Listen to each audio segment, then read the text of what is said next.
In elementary school, I was a part of Young Journalists, an extracurricular class where we learned how to write and present news. One day, our teacher surprised us with something amazing.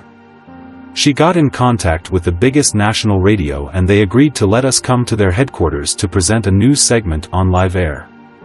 Imagine you just told a bunch of kids, pretending to be journalists, that they could go to a real radio station and present news, live to the whole country.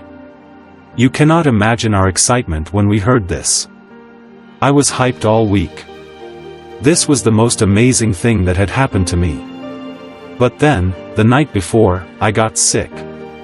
Like, burning fever and can't get out of bed sick. I still wanted to go, but physically couldn't. So I stayed home while everybody else went to the station and did something not many people, let alone kids, do in their lifetime. I still remember the next morning, laying in my bed alone, sick, and sad, listening to my friends on a live program. I felt like I had missed the opportunity of my life. At the very least, an important milestone. Fast forward about 20 years, to last weekend. I was supposed to go to a team-building event with my new company. The whole thing would be full of leisure, spending the day in nature, filled with sports activities, and delicious gourmet food. It would be my chance to bond with new colleagues and become a part of their inner circle. This event has been talked about for months. Everybody was excited about it. You can see where this is going. Few days before it, I got sick. So like my young journalism days, and many times in between, I struggled with the decision of, should I stay or should I go? I tried to force my body to recover quicker. I tried to make adjustments that would allow me to go on the trip. But in the end, I decided to stay home and skip the team building, knowing that everybody else is going to have a great time and come back with stories I would be excluded from. And they did. You probably felt the same way on more than one occasion. Maybe you weren't sick, but you've had to make a choice whether to do something or not, whether to go somewhere or stay home. Or maybe you weren't even invited, or never experienced something, and feel like you have missed an important milestone in life. So you stayed home, stuck in your room, thinking about all the cool things you're missing.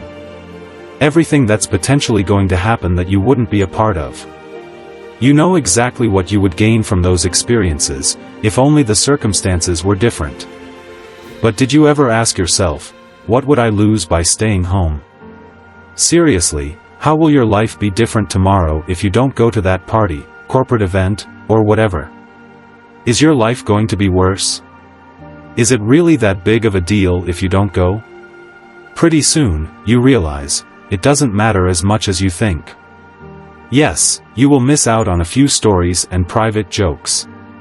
But so what? By next month, people will have moved on to the next thing. Do you remember that amazing party from 5 years ago? Even better, do you remember that party you didn't go to 5 years ago? Probably not. Because the thing that's at the core of this problem is something you're probably aware of, but don't like to admit, FOMO, the fear of missing out. The same thing that makes you feel bad when you scroll through Instagram or TikTok and see people drinking champagnes on expensive yachts. You think to yourself, damn it, why am I not doing that? My life is worthless. It's the same feeling you get when you realize you haven't had a threesome, or dated a model, or traveled the world. The same feeling that makes you feel bad when you see people settling down and having babies, while you're traveling to your 100th beach destination and dealing with drunk tourists.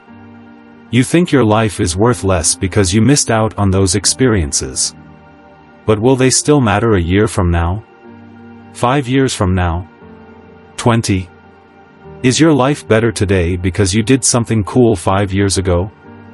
Or is it just a distant memory that made you feel amazing in the moment, but has now faded? Last Friday, I felt bad about missing team building. Today, it's not even on my mind. And of all the young journalists that visited the radio station that way, I'm probably the only one who still remembers that story. Missing milestones doesn't matter. You are always missing out on something, and most of those things don't matter much. The feeling you're chasing is temporary because you're always looking for something new and more exciting. So relax. Stay home. There will always be something new around the corner. And chances are, it's going to be amazing.